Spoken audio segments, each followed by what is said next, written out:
Bien, bonjour à tous, c'est Thierry.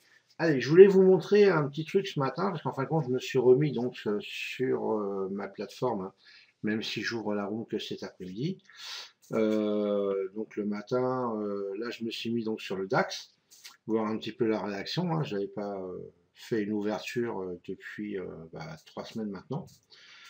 Voilà, donc je voulais voir un petit peu ce que ça donnait, voir si ça n'avait pas changé. Bon, je ne suis pas en réel hein, cette semaine encore, puisque c'est ma semaine de reprise, donc je vais me faire une petite semaine en simulation avant de reprendre en réel, donc lundi prochain, ou mardi prochain plutôt. Et puis, voilà, donc je voulais tester un petit peu, retester mes niveaux et tout ça. Donc c'est dommage, j'aurais dû enregistrer quand je l'ai fait en live, hein, même si c'est en simu. Mais j'ai pas pensé. Donc c'est pour ça que je vous fais un replay, juste pour vous montrer la puissance des niveaux du volume profile quand ils sont bien définis, surtout sur le DAX. Hein, c'est vraiment l'actif principal où ça fonctionne vraiment à merveille. Donc je vais vous montrer en fait ce que j'ai fait tout à l'heure. Donc j'ai laissé l'ouverture, j'avais un niveau à 31 ici, à 70 et j'avais un niveau à 400 et à 76, hein, enfin c'est les deux niveaux on va dire les plus proches, vu qu'on a ouvert avec un sacré gap up, hein, quand même plus de 50 points de gap.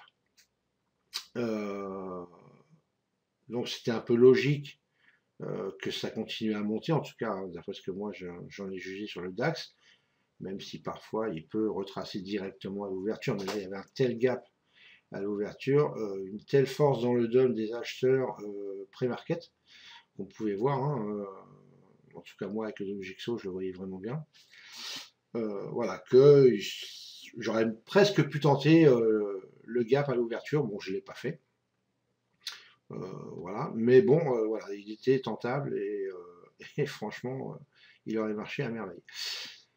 Voilà, alors, donc, ce qu'il faut faire, quand vous voyez les cours et que vous avez des niveaux assez écartés, alors le 9400 évidemment là, celui-là je ne vais pas m'en servir parce qu'on est, c'est pratiquement le prix sur lequel on a ouvert, mais je vais m'occuper du niveau, des deux niveaux au-dessus, des deux niveaux en dessous, hein, suivant la direction que ça va prendre et quand on va s'approcher d'un niveau.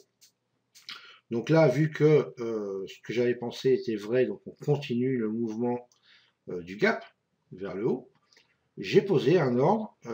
Alors, suivant votre degré d'agressivité, mon niveau est à 9431. Donc, soit vous allez le poser pile poil sur le niveau, pour pas prendre de risque, et si vous êtes touché, tant mieux, si vous n'êtes pas touché, tant pis. Soit vous êtes un petit peu plus agressif, et vous le mettez un tic, deux tics, trois tics plus bas, pour être sûr d'avoir en tout cas de plus grandes chances d'être exécuté sur le niveau de prix que vous souhaitez. Là, moi, je l'ai mis un tic en dessous. Voilà. En général, suivant mon niveau de confiance, je vais mettre mes ordres entre 1 et 3 ticks en dessous. En général, si je suis en chart 3 minutes, je vais mettre un tick par minute en dessous ou au-dessus de chaque niveau. Voilà. Après, c'est moi qui juge en fonction de la force du mouvement, de pas mal de choses. Bon, là, j'ai pas le DOM, j'ai pas sorti le DOM, donc je l'ai fait à la main, clic droit, et voilà, c'est le limit ou by limit. Mais avec le DOM, c'est plus rapide. Voilà, donc en général, j'ai un clic, voilà, je peux juger. Donc là, je l'ai mis un 1 en dessous, on aurait pu le mettre 2 en dessous d'ailleurs. Je vais peut-être même, oui, le changer, on va voir, attendez. Si j'arrive et si je vois quelque chose, surtout 30, voilà, 30 c'est parfait. On est à 31, donc 2 ticks en dessous. Ici. Et on va voir ce que ça va donner. Alors, j'ai en target était stop.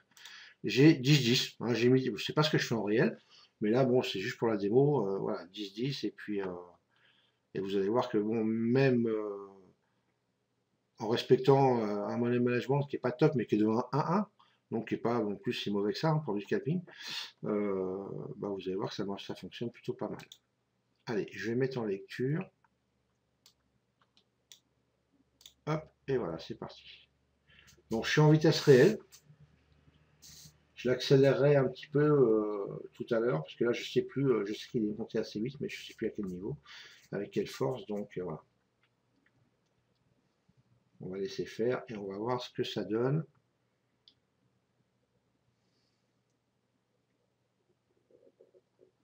Donc j'ai pas accéléré outre mesure. J'ai encore un peu le temps, hein, mais bon, avec le DAX, ça peut aller tellement vite, regardez. Qu'il vaut mieux se méfier. Donc on va voir si je suis exécuté ou pas, s'il vient à ce niveau-là ou pas.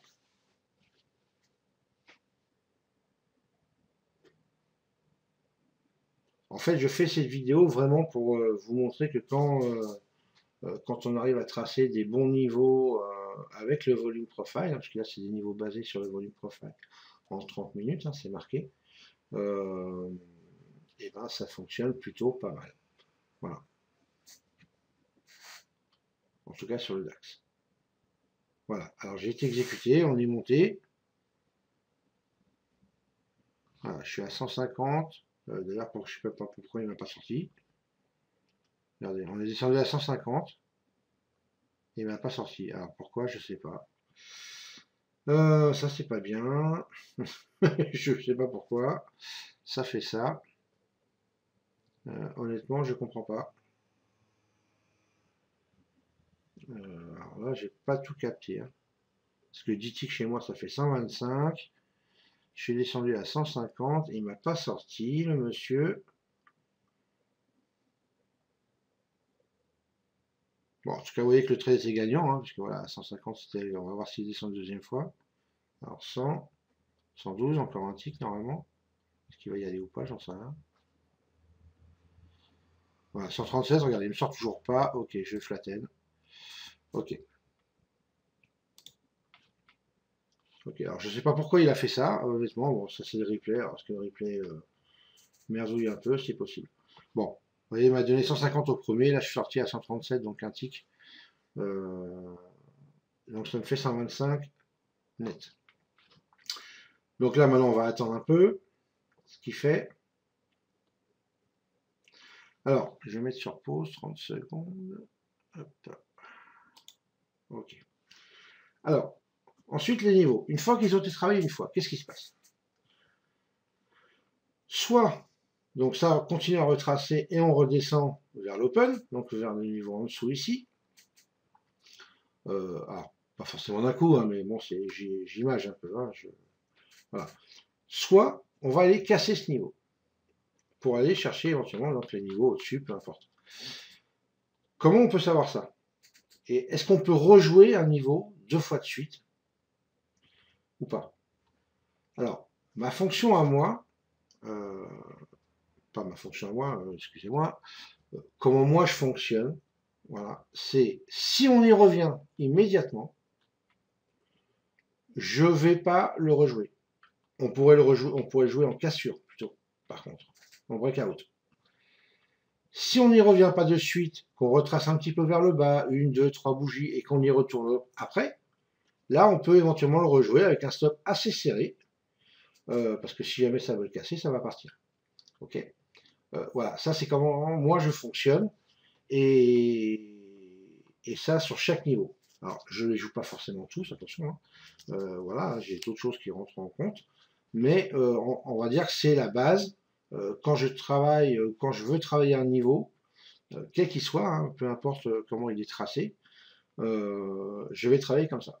S'il a fonctionné la première fois, si on y revient de suite après un petit retracement, je ne vais pas le rejouer, parce que si on y revient de suite, ça veut dire que ça veut tester ce niveau et éventuellement le dépasser. En plus, à savoir que sur des niveaux, alors après, s'ils sont plus ou moins importants, il y a beaucoup des zones stop au-dessus ou en dessous. Hein, donc voilà, ça peut être très bien tester ça. Et quand jamais c'est une vraie zone à stop, hein, comme l'expliquait Jean-Marc très bien d'ailleurs, Bronson, hein, dans ses vidéos, s'il y a beaucoup de stops à un certain niveau et qu'on vient casser ces stops-là, ça va squeezer. Ok, en tout cas, ça fait des mouvements assez violents. Donc on ne va pas prendre de risque.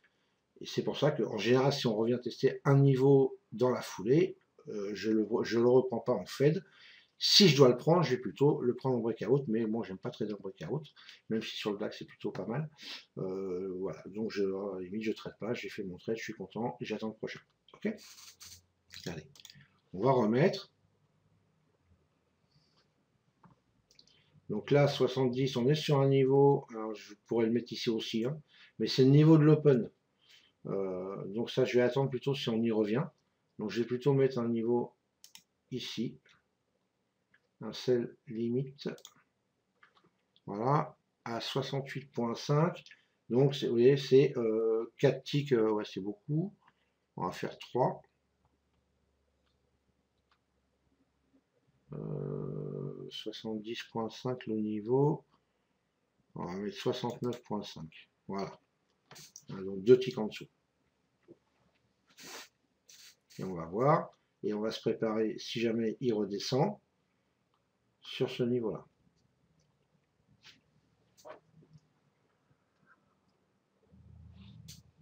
Alors je vais accélérer un peu. Alors on va mettre au moins 2 fois plus vite.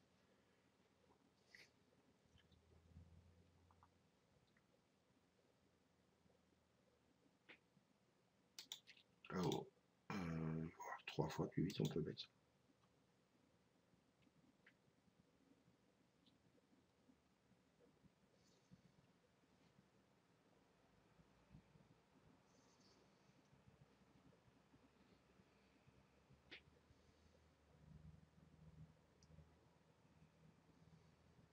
Alors, vous voyez qu'il a plutôt intérêt, il a plutôt envie d'aller, voilà, il reteste le niveau. Donc là pour moi, on reteste, c'est pas bon. Voilà, je vais remettre en vitesse normale. Et bah pour moi, il a plutôt envie d'aller chercher, hein, voilà, en tout cas cette zone ici, peut-être le niveau au-dessus, on va voir. Mais voilà, ça peut très bien fonctionner 2 fois de suite, hein, mais voilà, en l'occurrence, ça aurait peut-être fonctionné sur 3-4 ticks, 5 ticks, c'est possible. Mais moi, je prends pas de risque dans ces cas-là quand il revient de suite. Et au pire, là, vous voyez, une fois, tentative, une fois, tentative, 2 fois, vous mettez un buy stop au-dessus des plus hauts, là, et vous avez des chances avec un stop juste en dessous, comme ça, vous prenez pas gros risque, et vous tentez le breakout. Ce qui, là, en l'occurrence, vous allez voir, va fonctionner. Mais moi, je ne l'ai pas fait. Alors, on va accélérer un petit peu.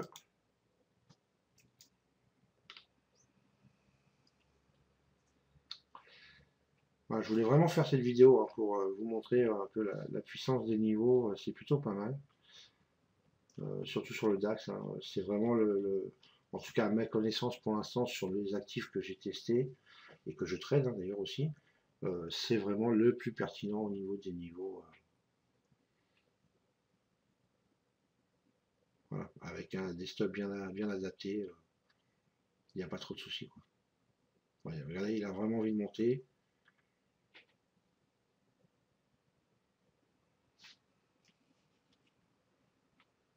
Pour l'instant, ça bloque sur, il a fait un tout petit peu plus haut, mais bon, c'est pas énorme.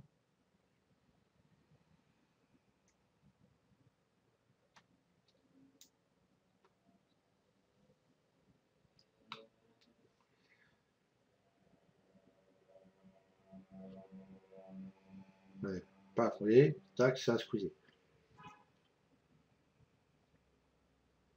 Voilà, allez, ça continue. Donc c'est plutôt pas mal. On va se remettre sur vitesse normale. Vous voyez le squeeze? Voilà, attention. Ah, allez, juste exécuté. Alors, 80, 62, 50. Là, je suis à 8, 9. 10 ticks sortis. Voilà. Mes 10 ticks ont été pris, là, vous voyez, ça a bien fonctionné, là, pour une fois. Voilà. Donc, mes 10 ticks ont été pris, c'est parfait. Alors, maintenant, qu'est-ce qui se passe? C'est pareil. Alors là, il faut voir comment ça va réagir. Est-ce qu'on va aller retester ce niveau, encore une fois, de suite, et auquel cas refaire peut-être un autre breakout? Ou est-ce qu'on va retracer gentiment et remonter gentiment, peut-être sur ce niveau-là, et éventuellement là, on pourra le rejouer ou pas, hein, suivant la force, on verra bien, de ce qui se passe. Donc, je vais accélérer un peu là.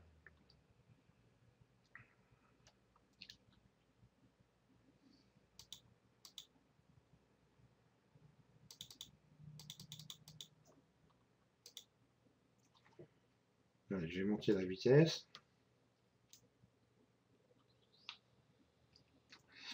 Alors, vous voyez, une autre bougie. Alors, c'est à cette bougie-là qu'on va pouvoir se rendre compte déjà s'ils reviennent tester ou pas ce niveau, ou pas. Cette bougie-là donne vraiment de bonnes indications. Est-ce qu'ils veulent aller retester directement ce niveau-là, ou est-ce que le retracement sur ce niveau-là va être un peu plus effectif? Pour l'instant, on ne l'a pas retesté. Ouais, regardez, les vendeurs reprennent un peu la main. Donc le retracement est plutôt pas mal. Mais si on était resté en trade. Voilà, une, deux bougies, troisième bougie. Allez, ça quand les vendeurs gardent la main. Donc on retrace vraiment bien par rapport à ce niveau. Donc à partir de là, je me dis, si on vient retester ce niveau, là par contre, alors je vais mettre hop, sur pause. Je vais rebaisser. Voilà. Et là, je me dis, une, deux, trois, quatre bougies. En tout cas, trois clôturées. On n'est pas venu retester ce niveau. Si on revient sur ce niveau, éventuellement, on peut rejouer un short dessus. Alors par contre, là, je ne prends pas de risque et je me mets juste un tick en dessous. Celle limite ici. Alors, je suis à combien donc 69 et le niveau à 69.5. Je prends pas de risque, je me mets un tick en dessous, pas plus, et je verrai bien hein, si jamais je suis exécuté ou pas. En short, pareil avec 10-10. Hein. Et voilà, on prend pas de risque. Hein. On a 250 € de gain, on risque 125 sur le trade. Voilà, c'est pas grave, on les a gagnés.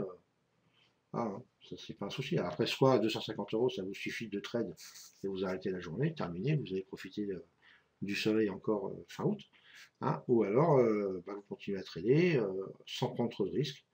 Et voilà. Et on va tester.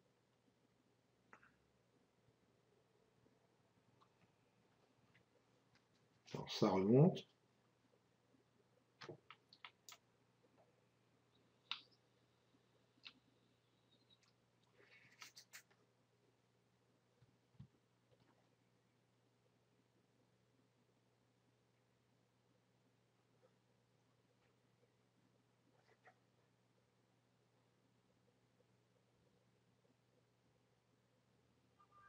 J'ai accéléré un peu.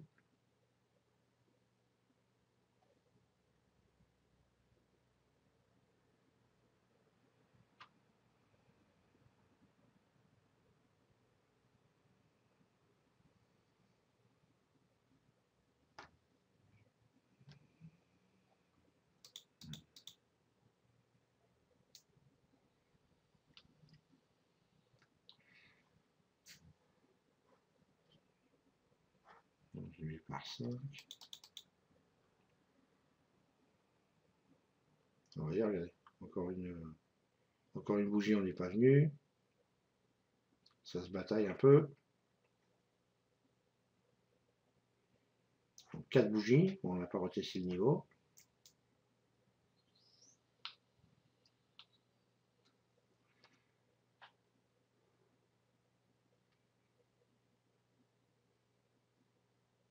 Cinq bougies même maintenant.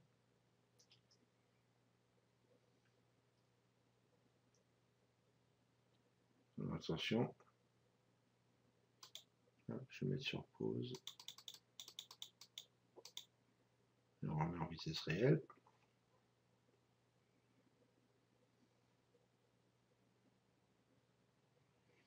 Alors, vous voyez, pile poil sur le niveau, on est sur la SD4 de la VWAP. Du VWAP.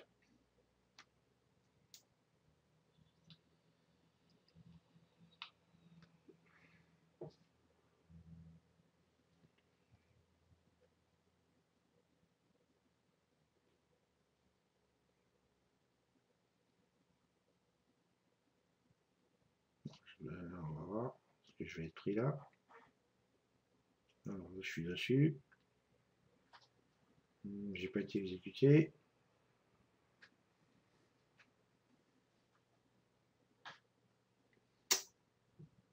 Ah ah. regardez, on m'a dépassé là. Là, j'aurais dit exécuter. Hein. Je sais pas pourquoi, ça vient vraiment. Regardez. Il est venu dessus, il m'a dépassé. Ou pas? Non, il m'a pas dépassé. On est venu dessus pile poil.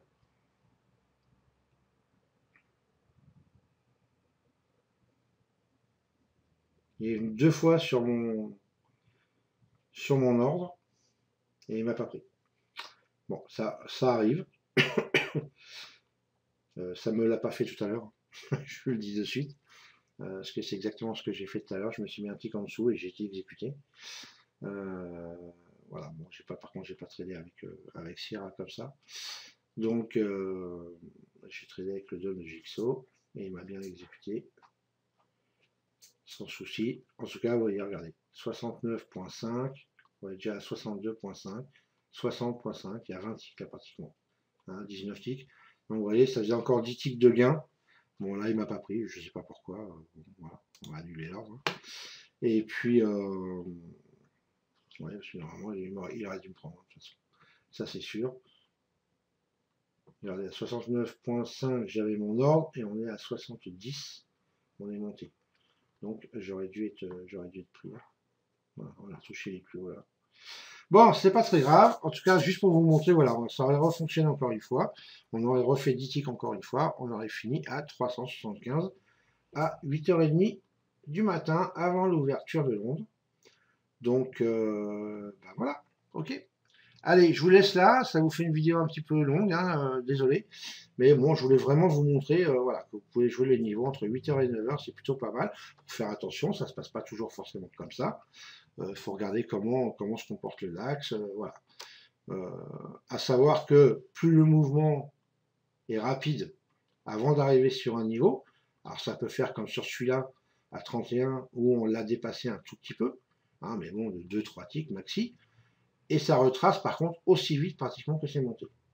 Donc ça c'est vrai, celui-là c'est pareil, il est bien monté, rapide, il a été touché, paf, il a retracé pratiquement aussi rapidement.